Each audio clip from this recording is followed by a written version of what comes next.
আসসালামু আলাইকুম। এবছর জোয়ারের পানি তাড়াতাড়ি চলে আসায় ধান কাটা নিয়ে অনেকটা সমস্যায় পড়ে গেছি। ধান কাটার যে লোক, ওই লোকগুলো পাওয়া যাচ্ছে না ধান কাটার জন্য, কারণ জোয়ারের পানি আসাতে খেতে পানি অনেক জমে গেছে, যার কারণে পানিতে ধান কাটতে অনেকেই আসতে চায় না। তো অনেক খোঁজাখুঁজির পর আলহামদুলিল্লাহ কিছু লোক পেয়ে গেছি ধান কাটার জন্য। তো আজকে সকাল সকালই তারা ধান কাটায় লেগে গেছে।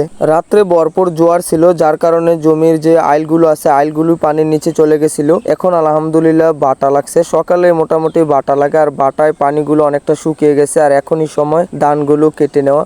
তো ধানগুলো যেহেতু ধান ক্ষেতের মধ্যে পানি আছে, তাই আমার ভাই ওই ধানের মুড়িগুলো আমার ভাই আইলের মধ্যে এনে রাখতেছে, কারণ ধানগুলো কাটার সময় ওই পানিতে রাখতে হয়। পানিতে রাখলে ধানগুলো ভিজে যাচ্ছে, আর বেশিক্ষণ রাখা যাবে না। তাই আমার ভাই ধানগুলো আইলে নিয়ে আসতেছে। আর আইলে নিয়ে আসার পর আমি ওইগুলি বাড়িতে নিয়ে যাচ্ছি, কারণ এবছর প্ল্যান ছিল জমিতে ধানগুলো মারাই করব, কিন্তু তার হলো না। ঝড় বৃষ্টি এবং জোয়ারে অনেকটাই সমস্যায় পড়ে গেছি আমরা, যার কারণে ধানগুলো বাড়িতে নিয়ে আসতে হবে। যতই কষ্ট হোক বাড়িতে নিয়ে আসলে ভালো হবে, কারণ বৃষ্টি আসার সম্ভাবনাই বেশি। তাই আমি ধানগুলোকে যতটা সম্ভব পারছি বাড়িতে নিয়ে আসতেছি। আর আমার ভাই ওইদিকে ধানগুলোকে পানি থেকে উঠিয়ে ক্ষেতের আইলের মধ্যে রাখতেছে। এখানে আমাদের মোট 3 থেকে 4টি ধানের জমি আছে, আর সবগুলো আলহামদুলিল্লাহ ভালোভাবে পেকে গেছে। কিন্তু সমস্যা হচ্ছে জোয়ারের পানি চলে আসছে, আর জোয়ারের পানি একবার অনেক বেড়ে যায়, আবার বাটার সময় অনেকটাই কমে যায়, যার কারণে ধান কাটা অনেকটাই সমস্যায় পড়তে হচ্ছে আজকে। তো এখন যেহেতু বাটা, তাই যতটা সম্ভব ধানগুলো কেটে তারপর আইলের মধ্যে নিয়ে আসতে হবে। তাই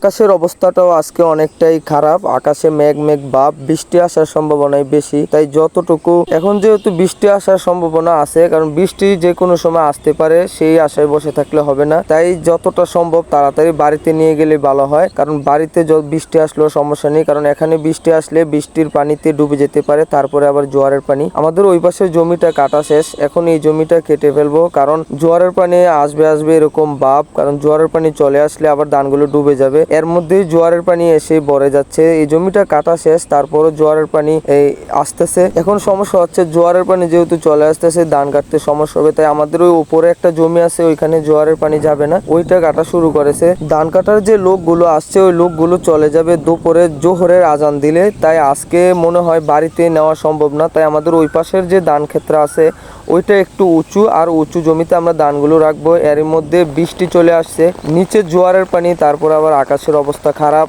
আবার বৃষ্টি আসতেছে। এখন ধান কাটা অনেকটাই অসম্ভব হয়ে পড়েছে। আর এবছর ঝড় তুফান জোয়ারের পানি অনেকটা আমাদের সমস্যায় ফেলে দিয়েছে। ধান চাষ করে এবছর বেশি একটা লাভবান হবে বলে মনে হচ্ছে না। তো ভিডিওটি ভালো লাগলে শেয়ার করে দিবেন। কৃষিকাজে বেশিরভাগই আবহাওয়ার উপর নির্ভরশীল হয়ে থাকে। আবহাওয়া যদি ভালো না থাকে, প্রকৃতি যদি আপনার সাথে না থাকে, তাহলে আপনাকে অনেক বাধার সম্মুখীন হতে হয়। তো যাই হোক, সবাই দোয়া করবেন যাতে সহি সালামতে এবছর ধানগুলো আমরা বাড়িতে উঠাতে পারি।